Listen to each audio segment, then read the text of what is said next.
Bismillahirrahmanirrahim. Assalamualaikum warahmatullahi wabarakatuh. Selamat pagi. Mudah-mudahan selama masa kita belajar dan beraktivitas dari rumah, kita senantiasa dilindungi dari pandemi yang sedang berlangsung ini. Baik, kembali lagi pada mata kuliah imunoserologi. Pada pertemuan ke-9, kita akan membahas mengenai autoimun. Harapannya, pada akhir pembelajaran ini, kita semua dapat menjelaskan gambar ilustrasi yang ada di pojok kanan bawah ini. Nah, gambar yang ada di pojok kanan bawah ini merupakan salah satu ilustrasi yang cukup simpel dan ringkas untuk menjelaskan autoimun. Tapi sebelum itu, mari kita simak beberapa ulasan berikut ini. Ya, di sini autoimun didefinisikan sebagai kegagalan sistem imun dalam mengenali self dan non-self. Self dan non-self ini sebelumnya pernah kita bahas pada materi-materi sebelumnya. Kegagalan ini sangat berkaitan dengan ketidaklulusan sel T pada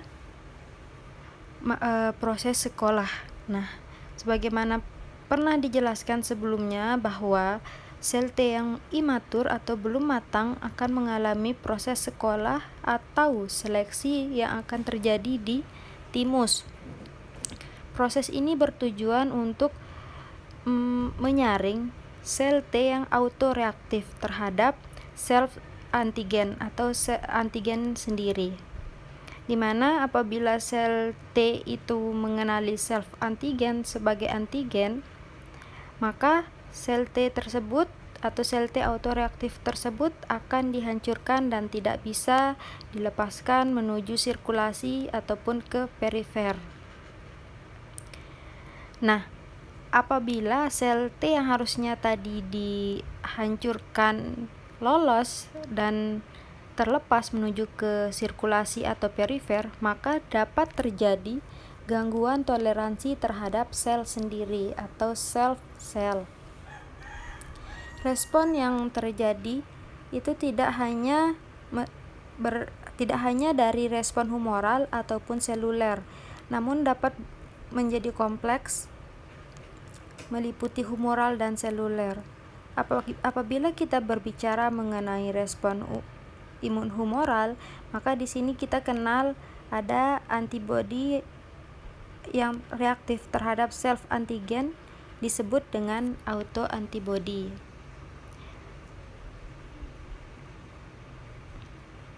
Selain itu, pada kondisi autoimun sering juga disebut istilah epitop spreading atau penyebaran epitop. Nah, penyebaran epitop ini merupakan suatu keadaan di mana pada penderita autoimun ada self antigen yang dilepaskan oleh jaringan yang mengalami kerusakan. Nah, jaringan yang mengalami kerusakan ini, kerusakannya dapat berupa infeksi, contohnya oleh mikroba atau virus. Pada gambar yang ini, kerusakannya disebabkan oleh adanya infeksi dari mikroba. Ini ada beberapa sel T, ada yang hijau dan yang lebih biru yang ini. Nah, yang hijau ini dia spesifik terhadap antigen yang berasal dari mikroba. Ya. Kemudian yang ini sel T ini yang biru ini disebut sel T autoreaktif karena dia akan merespon terhadap antigen atau epitop yang harusnya dia toleransi, yaitu dari sel yang tadinya sudah rusak, itu malah dia anggap sebagai antigen yang harus dia perangi. Kemudian ketika respon yang ini sudah berjalan, maka secara otomatis sel T yang ini dengan sel T yang ini akan mengalami proliferasi atau perbanyakan. Akibatnya, pengerusakan sel-sel yang terinfeksi akan semakin masif dan meluas. Nah, pengerusakan yang masif ini berkaitan dengan penyebaran epitop sel sendiri atau self cell menjadi lebih banyak. Itulah mengapa fenomena ini disebut dengan epitope spreading. Nah, epitope spreading ini kemudian digunakan untuk menjelaskan mengapa pada penyakit autoimun penyakitnya dapat berkembang dan berlangsung secara lama dan terus-menerus meskipun tidak ada trigger atau pacuan dari luar. Respon yang di sini pada epitope spreading ini tidak hanya secara seluler, namun bisa juga terjadi akibat adanya respon imun yang humoral. Namun pada gambar yang ini yang dijelaskan adalah yang seluler. Untuk mekanisme reaksi autoimunitas itu sendiri digolongkan menjadi 4 tipe reaksi. Tipe yang pertama yaitu reaksi autoimunitas tipe 1. Nah, pada reaksi tipe 1 ini melibatkan antibodi. Sebagaimana kita ketahui bahwa pada dasarnya antibodi itu dirancang untuk melawan antigen. Antara lain itu salah satunya adalah virus. Sekuen asam amino dari virus itu sebenarnya mirip dengan sekuen protein yang ada pada jaringan tubuh, sehingga akan cepat terjadi cross reaksi antara asam amino virus dengan asam amino yang ada pada protein jaringan tubuh. Ini salah satu contohnya yaitu hepatitis autoimun yang disebabkan oleh virus hepatitis C. Reaksi autoimun yang tipe 2 disebut juga reaksi sitotoksik. Salah satu contohnya itu adalah penyakit Graves, di mana penyakit ini timbul sebagai akibat dari produksi antibodi yang merangsang tiroid. Ini berarti ada hubungannya dengan hormon tiroid ya. Kemudian untuk reaksi yang ketiga yaitu reaksi autoimunitas tipe 3. Kita kenal juga dengan kompleks imun. Di sini contoh penyakitnya adalah SLE dan RA. Maaf.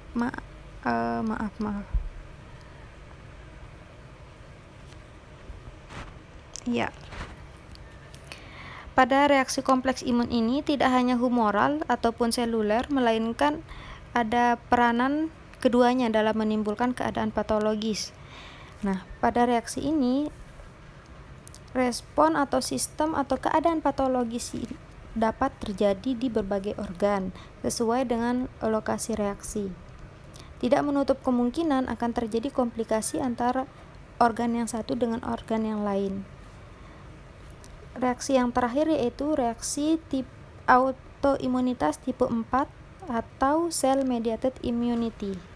Di sini ada peran autoantibodi atau sistem imun humoral dalam proses perjalanan penyakit, tetapi yang menimbulkan keadaan patologis itu sendiri adalah respon dari imun seluler. Nah, di mana secara spesifik di sini disebutkan yaitu sel T dan makrofag. Contoh penyakitnya adalah multiple sclerosis. Selanjutnya di sini saya membahas sedikit mengenai penyakit imunodefisiensi yang disebabkan oleh virus, yaitu HIV. HIV ini kita ketahui sebagai salah satu penyakit atau permasalahan kesehatan dunia yang hingga saat ini masih belum bisa dituntaskan. HIV dapat berkembang menjadi AIDS yang hingga kini masih belum dapat disembuhkan secara total. Namun pengobatan-pengobatan yang dilakukan saat ini lebih mengarah kepada bagaimana memperbaiki kualitas kesehatan penderita dengan cara mungkin menghambat replikasi virus dan sebagainya. Di sini ada beberapa cara yang dijelaskan dalam penyebaran atau transmisi penyakit HIV itu sendiri. Salah satunya yang pertama yaitu berhubungan seksual tanpa adanya pengaman dan bergonta-ganti pasangan. kemudian transfusi darah dari orang yang terinfeksi. Oh ya, tidak hanya darah tetapi juga segala macam bentuk produk darah. Kemudian yang ketiga adalah berbagi jarum suntik yang sudah terkontaminasi. Kita ketahui bahwa harusnya jarum suntik itu bersifat disposable atau sekali pakai, tidak untuk dipakai berulang-ulang dan apalagi dengan orang yang berbeda-beda. Hal ini cukup berisiko dalam penyebaran HIV. Kemudian yang terakhir yaitu ibu yang terinfeksi kepada bayi atau janin yang dikandungnya. Setelah mengetahui bagaimana HIV itu menyebar, kita juga perlu tahu bagaimana siklus hidup virus HIV itu di dalam sel. Ya. Yang pertama, virus bebas itu tentunya akan ketika ingin menginfeksi, dia akan mendekat dan menempel pada sel target. Menempel atau attachment ini bisa terjadi apabila sel target mempunyai reseptor dan koreseptor yang dapat dikenali oleh virus. Dalam hal ini, reseptornya adalah CD4 dan koreseptornya adalah CCR5 dan CXCR4.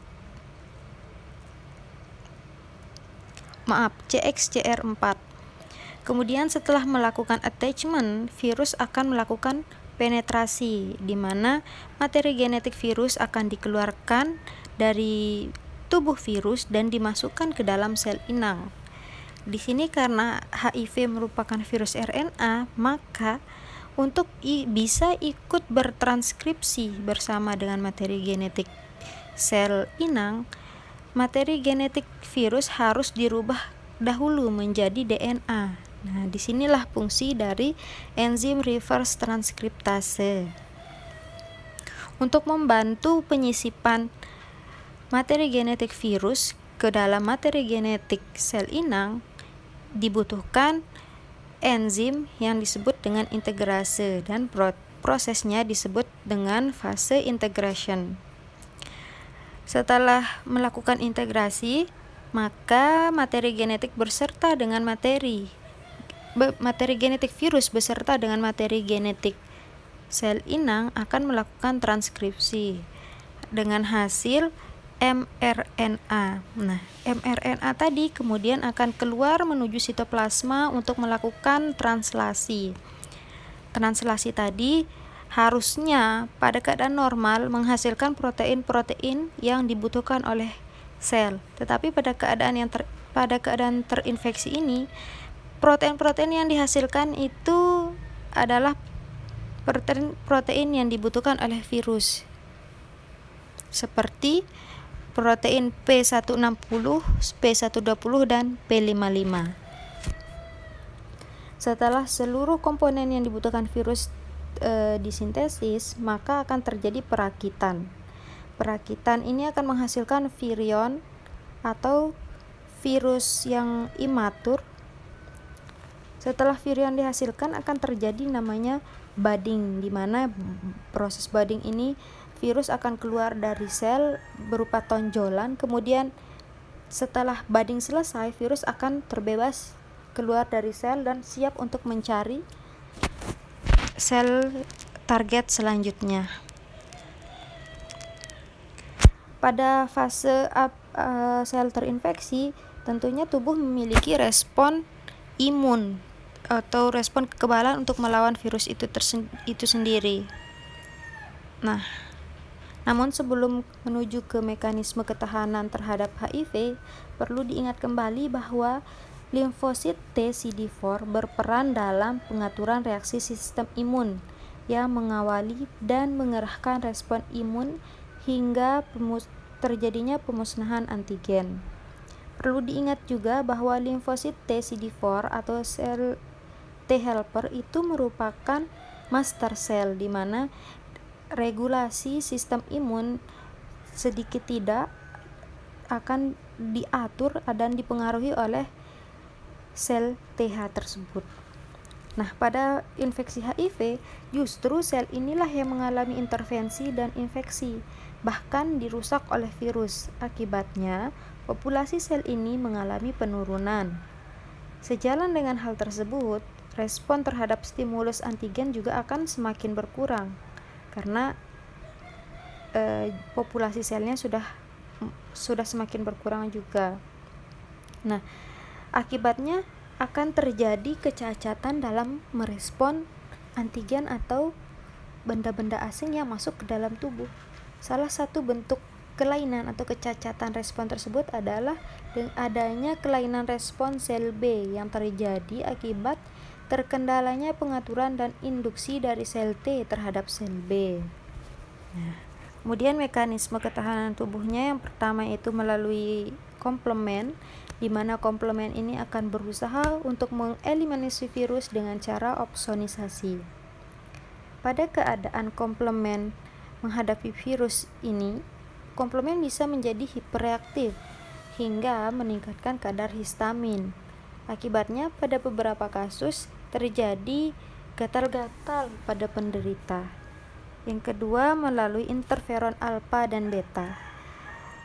Tidak hanya pada HIV, tetapi pada infeksi virus secara umum, interferon ini sangat berperan dalam menginterfere atau mencegah atau mengganggu proses replikasi virus.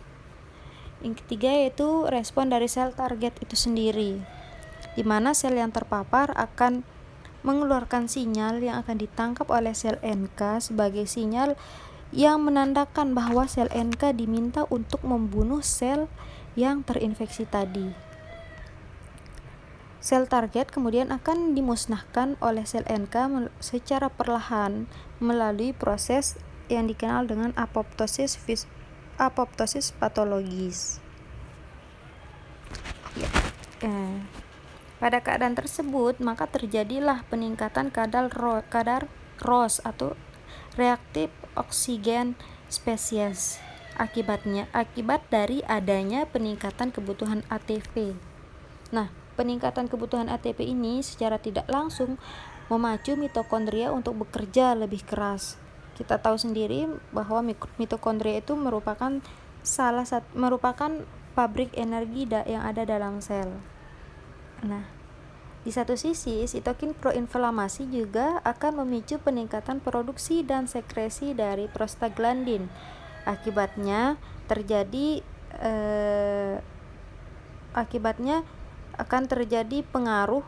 akan berpengaruh terhadap sistem termoregulasi sentral atau sistem pengaturan suhu tubuh. Nah, kemudian ROS yang berlebihan itu dapat menyebabkan terbukanya por MPT pada mitokondria dan memicu apoptosis.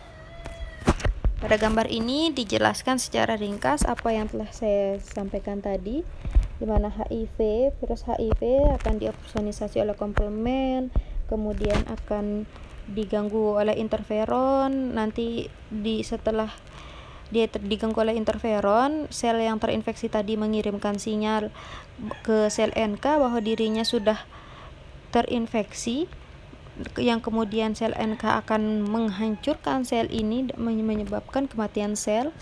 Kemudian di sini juga ada sel T sitotoksik, di mana sel T sitotoksik ini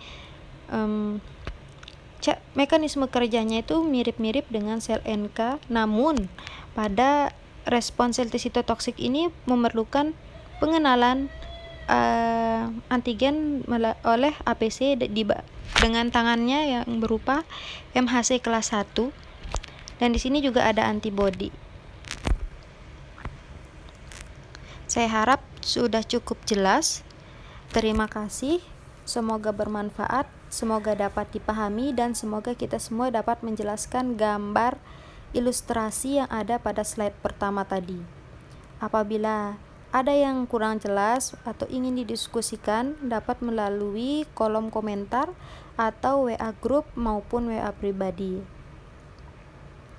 Jangan lupa untuk membaca kembali materi-materi sebelumnya dan menelisik atau melihat kembali pada referensi-referensi yang saya acu, atau mungkin ada referensi lainnya. Monggo silahkan. Terima kasih. Assalamualaikum warahmatullahi wabarakatuh.